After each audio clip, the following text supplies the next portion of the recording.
ओम शांति।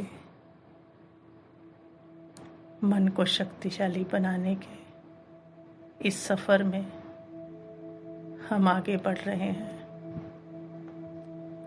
उसमें हमें ये सूक्ष्म बात समझ आ रही है कि पहले पिछले बंधन कटते हैं, तब मन में आगे बढ़ने की शक्ति आती है।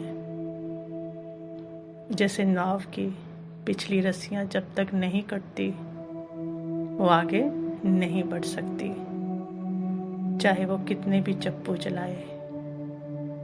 ऐसे ही समझ आ जाना माना चप्पू चलाने का पुरुषार्थ शुरू हो जाना, जो मेजॉरिटी हम सब कर रहे हैं। लेकिन कई बार चप्पू चलाने की इतनी मेहनत करने के बाद भी स्वयं को वहीं पाते हैं, कारण रस्सी खोलना भूल जाते हैं या फिर खोलना ही नहीं चाहते, तो सफ़र आगे बढ़ता ही नहीं, खुशी आती ही नहीं, क्योंकि स्वतंत्रता तो मिली ही नहीं ना। और ही क्या हो गई, थकावट हो गई, और थकावट से तो मन और ही कमज़ोर हो जाता है। तो शक्तिशाली बनाने के लिए इस मन को पहले तो बंधन से या कहें हिसाब किताब से स्वतंत्र करना होगा। फिर थोड़ा सा भी पुरुषार्थ उसको आगे बढ़ाएगा, और आगे बढ़ने से थकावट की महसूसता नहीं होगी, क्योंकि लक्ष्य दिखाई देगा, और जितना आगे बढ़ता जाएगा उतना शक्तिशाली होता जाएगा। तो चलिए इस सफ़र में एक और सूक्ष्म बात समझते हैं।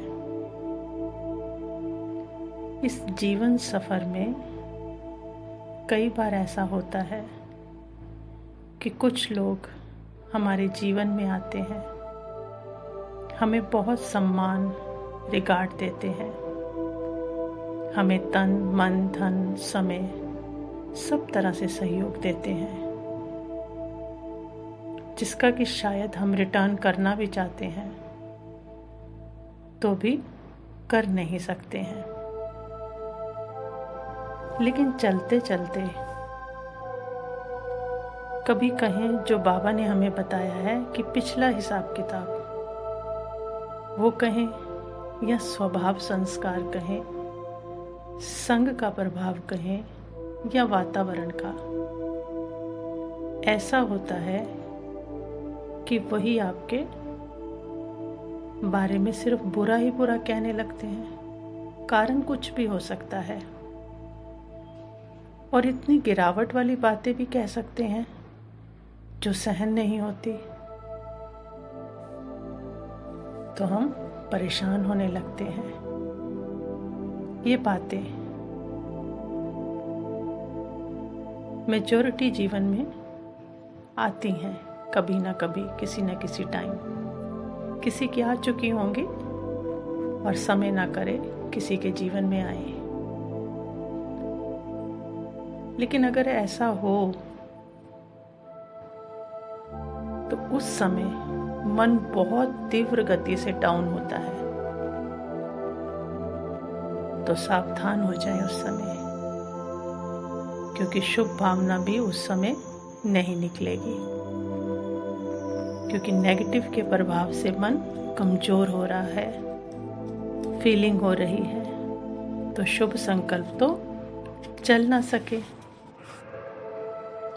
ऐसे समय में सिर्फ अपने पे काम करना है, सिर्फ अपने से बात करनी है, गलत सुनते हुए देखते हुए बस एक बात का हमें ध्यान रखना है कि वाणी से या मन से कोशिश करके, पूरा पुरुषार्थ करके नेगेटिव ना जाए, नहीं तो और कर्जा बढ़ जाएगा। जब वो आत्माएं 1 भी हो सकती, 2 भी, 10 भी, कितनी भी हो सकती, जब वो आत्माएं जितना सम्मान दिया था उतना ही अपमान करके हिसाब बराबर कर लेंगी और आप सिर्फ खुद पर रोक लगाकर बिना कुछ किए हल्के हो जाएंगे। ये अनुभव करके देखना। सिर्फ नेगेटिव नहीं जाए और उसका हिसाब किताब पूरा जब माइनस कर लेंगे आत्माएं, तो हम इधर हल्के हो जाएंगे। इससे समझ में आएगा कि हिसाब किताब काफ़ी हद तक चुकता हो गया है और हल्का मन हमेशा पॉजिटिव सोचता है। उस समय फिर हम बाबा से कनेक्ट हो सकते हैं। हल्का होते ही पुरुषार्थ को नहीं रोकना है, पहले ज़बरदस्ती भी करना पड़े, लेकिन हमें बाबा से शक्ति लेकर अपने मन को व्यर्थ से रोकना है, नेगेटिव से रोकना है। लेकिन हल्का होते ही वो बहुत आसानी से कनेक्ट हो जाएगा। अब कनेक्ट हो जाए बाबा से और उन सभी आत्माओं को जिनसे कर्ज उतरने के बाद हल्कापन लग रहा है, उन सभी आत्माओं को बाबा की शांति की किरणें दें। महसूस करें कि बाबा की शांति की किरणें, प्यार की किरणें उन आत्माओं के ऊपर जा रही हैं। क्यों करें अब ऐसा? ताकि अब वो कोई ऐसा कर्म ना करें जिनकी सजा उन्हें बाद में भोगनी पड़े,